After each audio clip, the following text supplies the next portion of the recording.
अरे बिट्टू, क्या आलसी की तरह पड़ा रहता है? कुछ काम धंधा नहीं है क्या? जा जाकर नहा। कितनी गंदी बदबू आ रही है, बदतमीज कहीं का। इस घर के लोगों को सफाई का कोई होश ही नहीं। अरे आज तो एक दिन की छुट्टी मिली है, लेकिन चैन से बैठने भी नहीं देती। प्रभु, कैसी पिशाचनी जैसी बीवी दी है तूने मुझे। अरे मम्मी, देखो देखो, पापा आपको भूत पिशाच कह रहे हैं। हाँ हाँ, अब तो बोलेंगे ही ना। मैं बूढ़ी जो हो गई हूँ।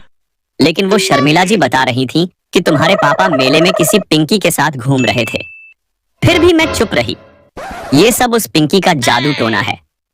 अरे चुप, अब शुरू हो गया रोना धोना। दिमाग खराब कर रखा है।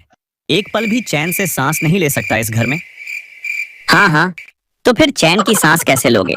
जाओ उसी पिंकी के घर, वही देगी तुम्हें अच्छी सांस। हाँ पापा, चलो चलते हैं मेरी छोटी मम्मी के घर। कैसी है वो?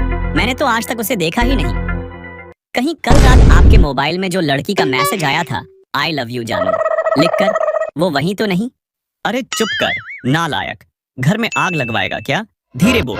हे भगवान, ये सब सुनने से पहले आपने मुझे बहरा क्यों नहीं बना दिया? अरे तुम भी इस नालायक की बातों में आ गई। ये तो बस यूं ही बकता रहता है। ये सब झूठ है, ऐसा कुछ नहीं। हे भगवान, मेरे हीरे जैसे पति को उस चुड़ैल ने झूठ बोलना भी सिखा दिया। अब मैं क्या करूं? बिट्टू, बिट्टू, चल, अब हम यहाँ नहीं रहेंगे। चल, अपनी नानी के घर चलते हैं। अरे मम्मी, मैं नहीं जाऊंगा उस खड़ूस बुढ़िया के घर। जब भी वहाँ से वापस आता हूँ सिर्फ 5 रुपए देती है, कंजूस कहीं की। चुप कर, बदतमीज। अरे रूपा, क्यों बात का बतंगड़ बना रही हो? शांत हो जाओ। क्या शांत, क्या शांत?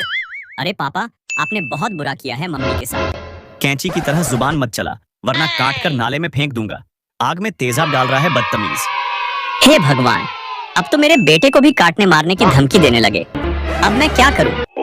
अरे रूपा, मैं सच बोल रहा हूँ। मैं किसी पिंकी सिंकी को नहीं जानता। तुम्हारी कसम। देख देख बिट्टू, अब मेरी झूठी कसम खाकर मुझे भी मार देना चाहते हैं। अच्छा सुनो, मेरी कसम। अब तो मानोगी कि मैं किसी पिंकी को नहीं जानता? और अगर जानता भी होता तो क्यों अपनी झूठी कसम खाता? बोलो। अच्छा, आप सच बोल रहे हो? आप नहीं जानते ना पिंकी को? नहीं बाबा, नहीं जानता। अब तो खुश हो जाओ। अच्छा ठीक है, मान लिया। लेकिन पिंकी अगर सच में निकली तो फिर तुम्हारी खैर नहीं।